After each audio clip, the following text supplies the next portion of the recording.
जय माताजी मित्रों, मंत्रों दुनिया कलयुगમાં તમારું સ્વાગત છે મિત્રો આજે આપણે જાણીશું કે દેવગતિનું દુઃખ કેમ આવતું હોય છે મિત્રો, અને આપણને કઈ રીતના એની ખબર પડતી હોય અને એનો કઈ રીતના આપણે દૂર કરી શકીએ છીએ મતલબ. તો મિત્રો એના વિશે આપણા આ વિડીયોમાં આપણે વાતચીત કરવાના છીએ. તો મિત્રો એ પહેલાં જો તમે મારી ચેનલ ઉપર નવા હોય તો મારી ચેનલને સબસ્ક્રાઈબ કરજો, અને જો મિત્રો વિડીયો તમને પસંદ આવે તો લાઈક બટન જરૂરથી દબાવજો મિત્રો. તો મિત્રો આપણને ખ્યાલ હશે કે દરેકના ઘરમાં અવનવી નાની મોટી વાતે કોઈ ના કોઈ રીતે દેવગતિનું દુઃખ થતું હોય છે. તો કેમ થતું હોય?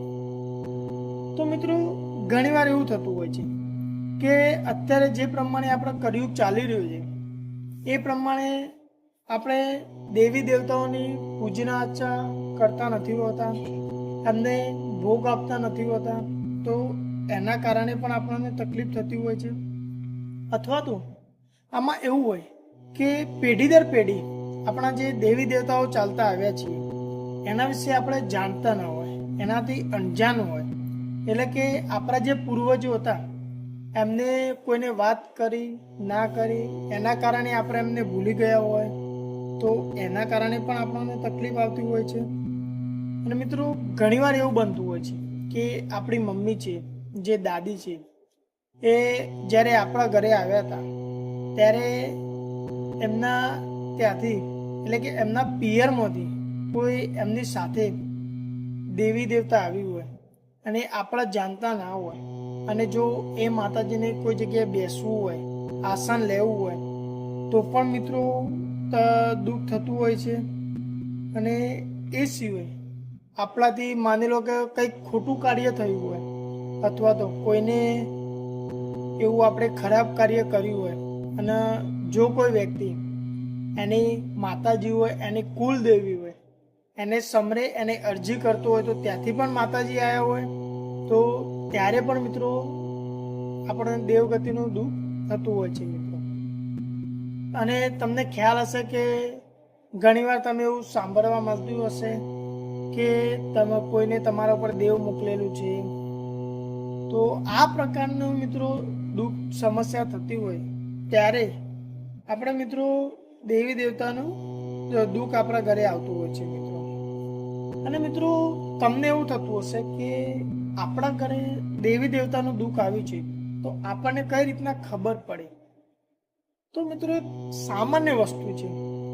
તમે જો બીમાર પડો અથવા તો તમારા પરિવારમાં કોઈ બીમાર પડે, તમે દવા લો, એ સાજું થઈ જતું હોય છે મિત્રો.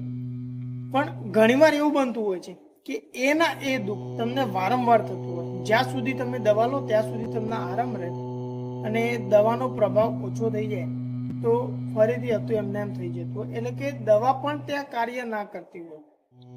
આવી જ્યારે તમારે તકલીફ ઊભી થાય તો મિત્રો સમજવું કે કોઈ ના કોઈ દેવી દેવતાની ભૂલ થઈ છે, અથવા તો કંઈક થયું છે જેના કારણે આપણે દેવી દેવતાનું દુઃખ આવ્યું છે. અથવા તો માની લો કે તમારો કોઈ ધંધો છે, એમાં દિવસે દિવસે તમને નુકસાન આવતું હોય, અથવા તો તમારા ઘરની જે પરિસ્થિતિ છે એ ઘરની પરિસ્થિતિ દિવસે દિવસે નબળી થતી જાય, તો મિત્રો આ કારણ પરથી બી આપણે જાણી શકીએ છીએ કે આપણા ઘરે કોઈ ના કોઈ દેવી દેવતાઓનું દુઃખ છે.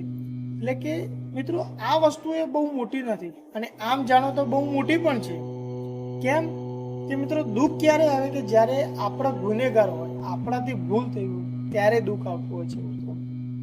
તો આવી બધી તકલીફોથી મિત્રો તમે જાણી શકો છો કે દુઃખ આવતું હોય છે દેવી દેવતાઓનું. તો મિત્રો આવું જ્યારે તકલીફ થાય તો દરેકના મનમાં એક પ્રશ્ન થતો હોય છે કે શું કરવું? હા મિત્રો, આ પ્રશ્ન દરેકને થતો હોય છે કે શું કરવું, ક્યાં જવું? તો મિત્રો પહેલા તો આવું જ્યારે બનાવ બને તો સૌથી પહેલા તમારી કુલદેવીને મિત્રો યાદ કરવા અને એને અરજી મૂકવાની મિત્રો. કેવું કે માની લો કે જો કોઈ બીમારી હોય અને વારંવાર આવું થતું હોય તો તમે માતાજીને અરજી એવી મૂકવાની કે માં જો આ કોઈ દેવગતિ બાબતનું હોય તો તમારે દિવસ નક્કી કરવાના કે 2 દિવસ કે 3 દિવસની અંદર તું આમાં આરામ કરાય અથવા તો સારી એવી રાહત થશે તો અમે સારા એવા બુવાજીને અથવા તો આપણા જે કુટુંબી બુવાજીને છે એને પૂછી અને જે થતું હશે એમાં અમે કરી દેશું. તો મિત્રો આ રીતના તમે અરજી મૂકી શકો છો. અથવા તો તમારો કોઈ ધંધો હોય તો તમે એવું બી કહી શકો છો કે જો ધંધામાં 2-3 દિવસમાં સારો એવો ફરક પડશે તો અમે બુવાજીને પૂછી લેશું. તો આ પ્રમાણે મિત્રો તમે જ્યારે કરો છો તો માતાજીની અરજી કરો છો, જો દેવગતિનું દુઃખ હોય છે તો ત્યાં તમને ઊભું થઈ જતું હોય અને તમને સારું એવું જો બીમાર હોય તો રાહત અનુભવાય અને ધંધામાં બી સફળતા સારી એવી 2-3 દિવસમાં થોડી ઘણી દેખાય મિત્રો. તો પછી તમારા જે કુટુંબી ભુવા હોય, જે તમારી દેવ પૂજાતા હોય, એના જે ભુવા હોય એમના જોડે જઈ અને વાતચીત કરવાની અને એના પછી એ તમને રસ્તો કરી આપતા હોય છે મિત્રો. પણ મિત્રો બીજું વસ્તુ ખાસ ધ્યાન રાખો, જે દરેક વ્યક્તિ અત્યારે નાની મોટી ભૂલ કરતો હોય છે. તો મિત્રો એ ભૂલ હું તમને જણાવું કે સૌથી પહેલા આપણે કુલ દેવીને પૂજવાની હોય છે મિત્રો, અને એના પછી આપણે ગોત્ર દેવીને પૂજવાની હોય છે, અને છેલ્લે આપણે જે દેવી દેવતા પૂજવા માટે લાવેલા છે એમને પૂજન કરવાની હોય છે. પણ અત્યારે કેવું છે મિત્રો, કોઈ પણ દેવી દેવતાની તકલીફ આવે તો આપણે એવું વિચારતા હોય સારો કોઈ ભૂવો હોય ત્યાં જવું છે. તો મિત્રો એ વસ્તુ ખોટી છે. જ્યાં સુધી તમારી કુલ દેવી રાજી નહીં હોય, તમારા પર પ્રસન્ન નહીં હોય, ત્યાં સુધી કોઈ દેવી દેવતા તમારું કામ નહીં કરે. હા, સાચી વાત છે મિત્રો. તમને મેં જણાવ્યું કે તમારા કુટુંબના દેવી દેવતા પાસેથી જે ભૂવો હોય ત્યાં જવાનું રહેશે. તો એ શા માટે મિત્રો?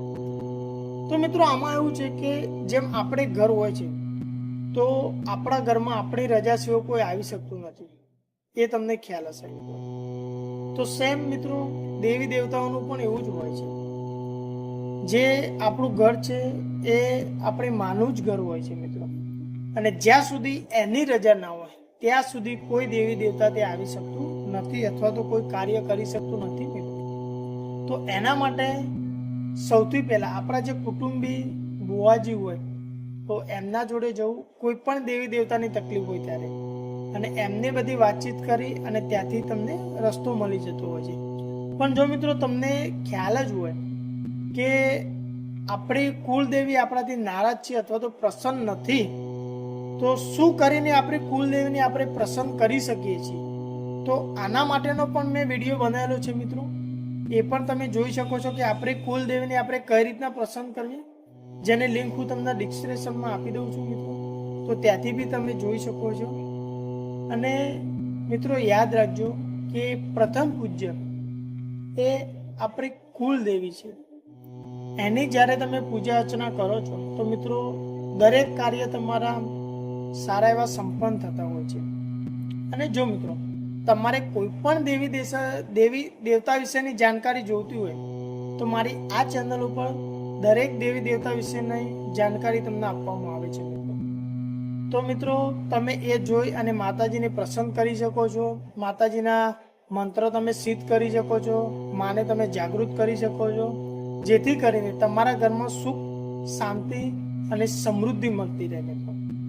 તો મિત્રો મારો જો વિડીયો તમને પસંદ આવ્યો હોય, જો મારી આપેલી માહિતી તમને સારા એવા તમારા કામમાં ઉપયોગ આવ્યો હોય તો મિત્રો મારી ચેનલને સબસ્ક્રાઇબ જરૂર કરજો અને એક લાઈક જરૂર કરજો મિત્રો. અને કોમેન્ટમાં જય માતાજી અથવા તો તમારા ઘરે મિત્રો જે તમે દેવી દેવતાને પૂછતા હોય એનું નામ જરૂર લખજો, કે જેથી કરીને હું તમને મિત્રો એ દેવી દેવતા વિશેની માહિતી આપી શકું મિત્રો. બસ આટલું જ મિત્રો આજના માટે. જય માતાજી, જય મા મેલડી, જય મા ચામુંડા મિત્રો.